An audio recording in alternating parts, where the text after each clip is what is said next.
Sorry, this is mental. This is nuts. I'm a bit speechless, actually. Wow. Yes, so Hairless here. Today we have Hijo de la Luna by Stravaganzza. Stravaganza? Not quite sure how you pronounce that, but it's a cool name. We have done this song twice before. Once was the original by Mecano. They were also a Spanish group, just like this group today. And the other was a cover version by Forestella, a Korean classical crossover quartet. So I imagine that this cover by a metal band might be slightly different to the Forestella one, but I guess we'll find out. I'd never heard of this group, Stravaganzza, but they were recommended to me many times in the comments of my video on the original song. The original song was from 1986. This cover version we'll be listening to today from 2010. A metal group covering such a cool song sounds extremely intriguing. Let's get straight into it. And sorry, before we start, I really do recommend watching my video on the original song. I mean, you would be helping me out, of course, but no, seriously, I loved the original song. It was fascinating, really. I thought it was so cool, so unique. I do go into some detail discussing why that's the case. The chords, the harmony, the structure, that kind of thing. And I have no doubt that will be useful for this cover version, for any cover version. But here they're emphasizing the 1, 2, 3.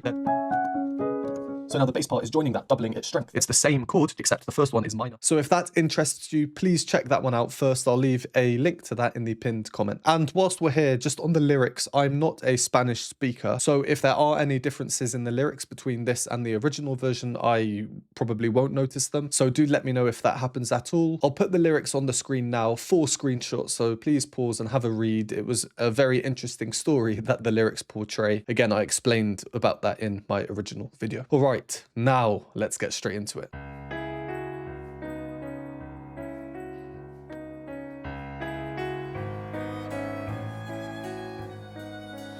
Tonto el que no entienda, cuenta una leyenda que una hembra gitana conjuró a la luna hasta el amanecer. Llorando pedía que al llegar el día desposara un calor.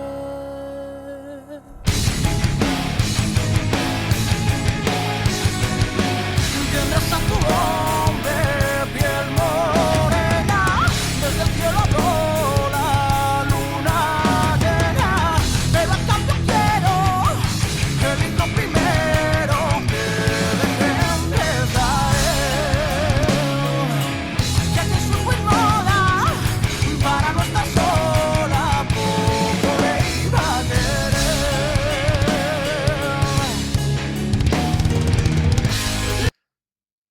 Well, I mean, not gonna lie, that's extremely cool. I'm really keen to continue with this. Yeah, I mean, I'm a bit speechless, actually. Wow, so many cool things in there. And I'll give my initial thoughts, but just a quick disclaimer that my video, it's a reaction and an analysis. If you want to hear the original song without interruptions, go support the original artists. I'll include a link to their video in the description. My video is not a listening or viewing alternative to theirs, so for that reason, I need to pause for copyright. So I'm going to pause now. If you don't want to hear my thoughts or analysis, go to the timestamp. I mean, I have so many initial thoughts. I'll just try and give a few. Just where we paused, the drumming.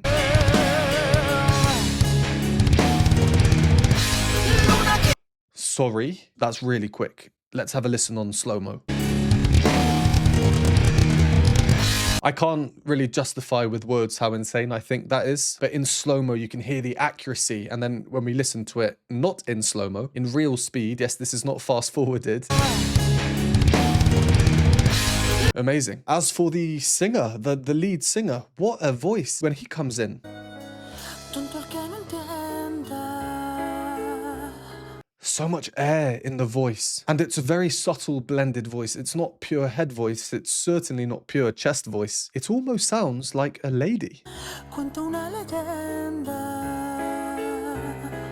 And it's really to do with the air. Inherently, an airy voice will be less powerful than a full chesty sound. He's very breathy with it as well. Then the vibrato coming through towards the end, just really, really nice.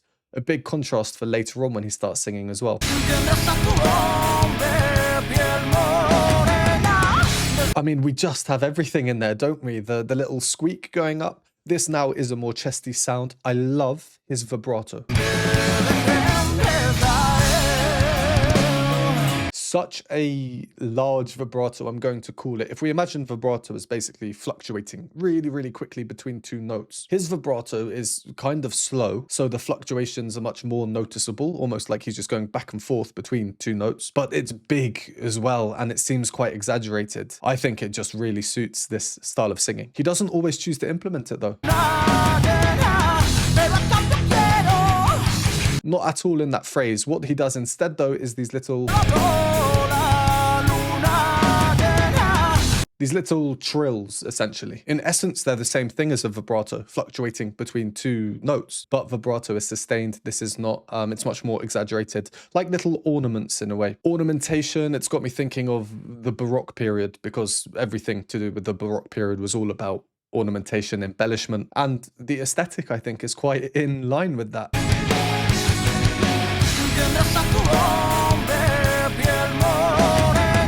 The long hair, the long clothes, I don't know, it's very artistic. I think it's very cool, if you can't tell. Right, well, there are obvious differences between this song and the original song. Let's talk about the music intrinsically, though, the harmony, the chords that are used. They're the same opening chords, even with the bells that we get. Let's listen to the original. Slightly quicker tempo than this. And it's pretty much the same piano. There's just one fewer note in each chord in this version than in the original. Also, this is down the octave, but we also get those bells. So it's quite true to the original. One thing, though, that I find really interesting is the impact of just removing one note. So it's on the third chord. What he's doing there is this, and I'll play them both in the same octave just for this purpose. In both versions, we have this note being repeated in the bass in the left hand of the piano. And then we have our chords, and this third chord, we get this, which also moves. So that's what we're hearing in Stravaganza's version. In the original, there's this added note in here, and I think it really makes a difference. So again, this version, and now the original with the added note in. It might not seem like much, but to me, this stood out because even though fundamentally the harmony is the same, it's the same chords used in the same order, just having this extra note in there changes the harmonic implication. In other words, the original has more notes, so we're more certain of what chord it is. It's an extremely subtle change, but to me, it just stands out. I don't know why. Maybe it's because I've listened to the original song so many times since I first discovered it. I really do think it's a phenomenal song. When the metal instruments come in, you know, your electric guitar playing these power chords, those power chords sustain, they don't change.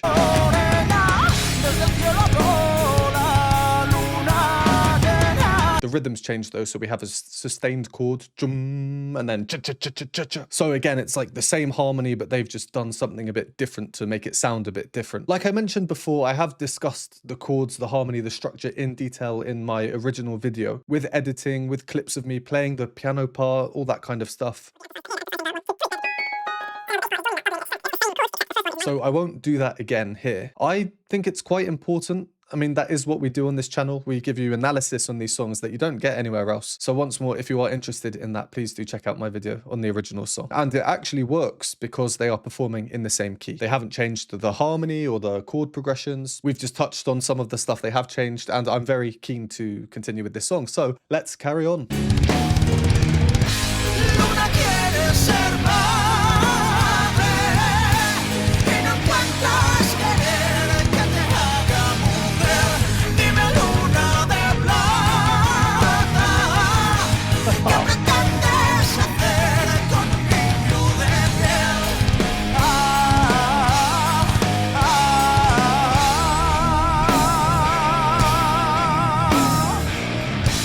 de la luna.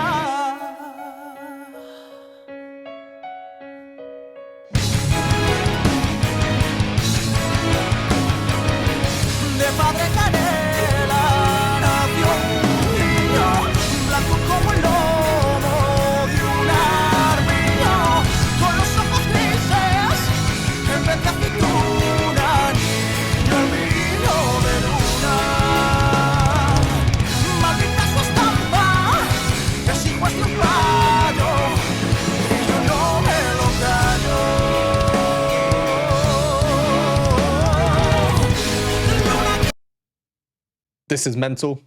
This is nuts. It's so cool. I'm just so surprised by it. I don't know why.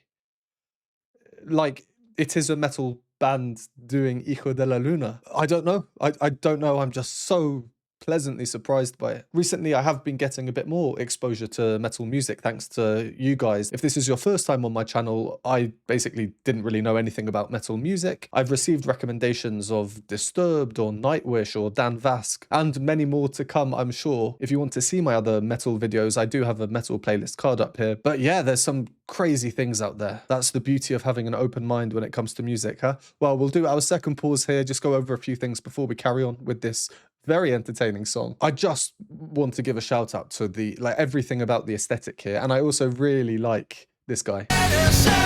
If I can pause on time. The bassist here, the white circle contrasting his skin, really, really ominous. And considering what the song is about, you know, son of the moon, an albino child and stuff, it's just very cool. I say bassist. Is that 5 strings? 1, 2, 3, 4, 5. So it looks like he's playing 5 strings. It could be a 5-string guitar. I assume it's a 5-string bass. Usually bass guitars have 4 strings and guitars have 6 strings. So that's cool to see. Maybe it allows for some lower notes, lower than you typically get for this real, you know, metal sound. What I was saying about the singer's vibrato, now we're getting real exposure to it.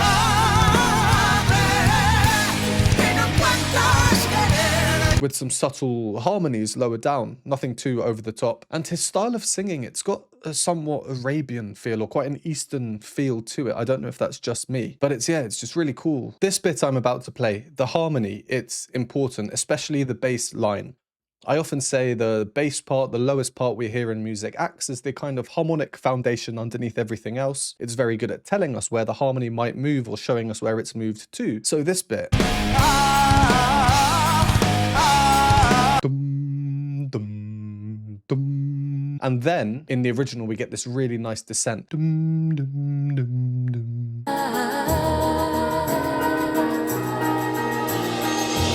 Super, super important part of the song. I like what Stravaganzza do here. They keep it in, but it's ever so subtle. And also the rhythms are broken up. It's not a strict chum, chum 4 times.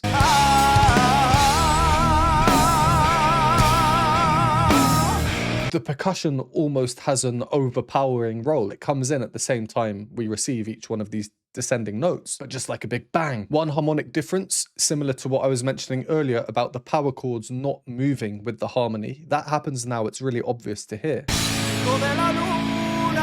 On Luna, the chord changes, but they don't do that. To show you the original. HIJO de la Luna. But Stravaganzza just go.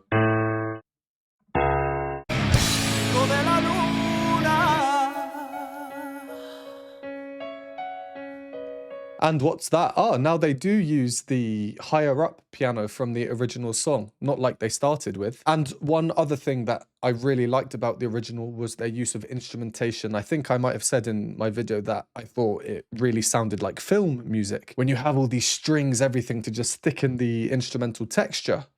Well, they've done that here to great effect.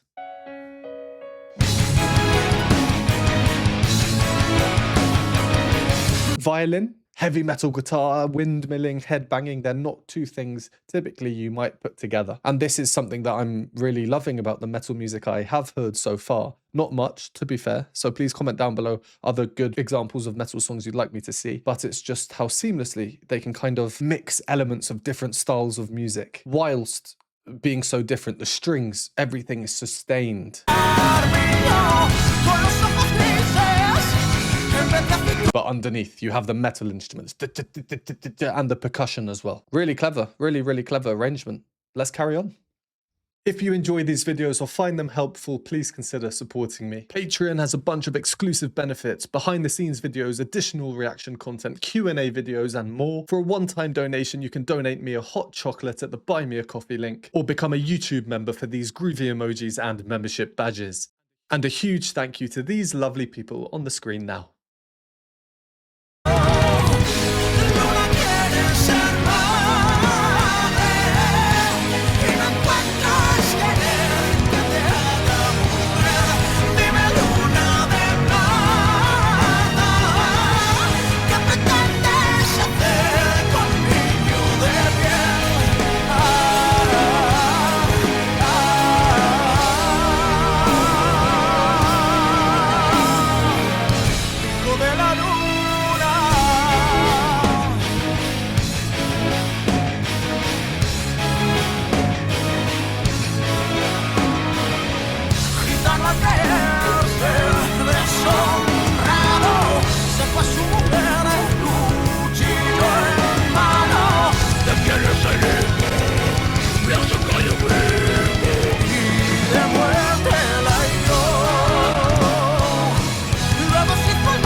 Yeah, just a very quick pause here again for copyright reasons, like I mentioned before. Not too many new musical ideas here, but the glaringly obvious one, well.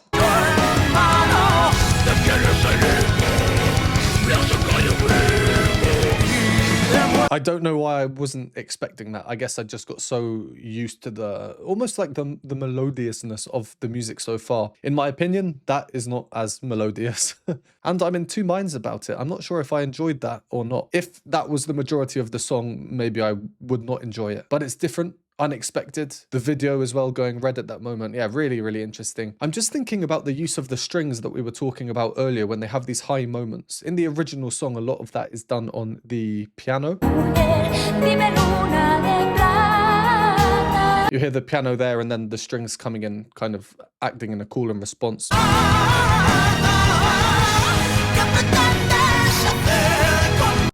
So the violins have really taken the keyboard's role in this. There doesn't seem to be a big keyboard presence in this at all, actually. All right, final stretch. Let's finish this off.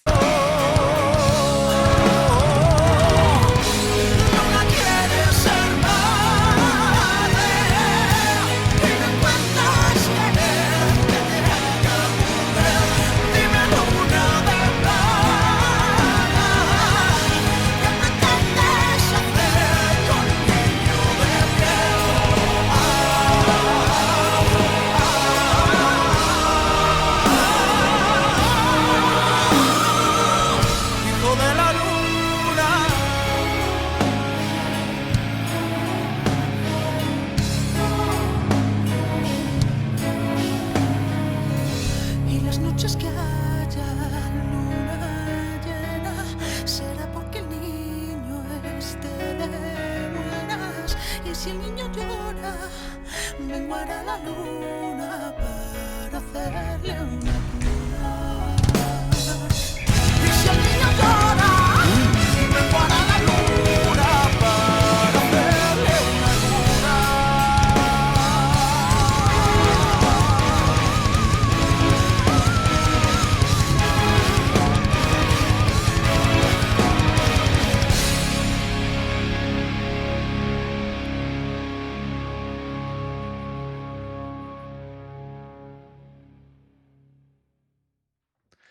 That deserves a blimey. Blimey. That's so cool. Really cool. Even more so because of the complete new musical ideas that we now get at the end. Moments before, I was just talking how the keyboard presence doesn't seem to be as big, but then it's the keyboard that is the bringer of new harmony, new melodic ideas, new rhythmic ideas.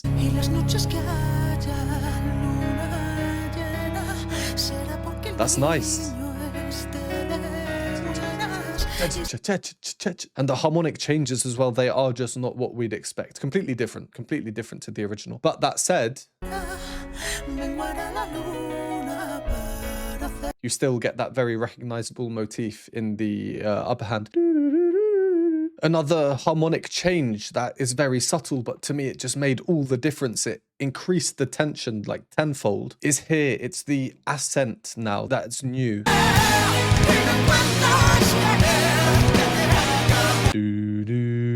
Same idea, but the second chord has changed. Not the biggest change, still quite subtle. Yeah, I mean, if you've seen my videos before, you know that I firmly believe that harmony really is the main thing when it comes to music. You can change your instruments, you can change your singer, but if the harmony stays the same, it will seem like the same song. Change the harmony and that's where the real differences kind of come through. Granted, some are much smaller than others and seem less obvious, but they're there, they're always there.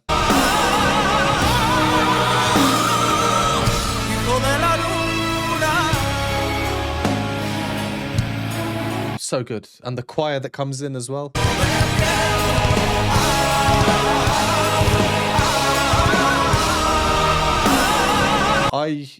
I'm going to listen to this some more times now because I really enjoyed it. Let's leave that one there. Thank you as always for watching. Please comment below other songs you'd like me to check out. Give the video a like and a subscribe. It really does help. And I will see you next time.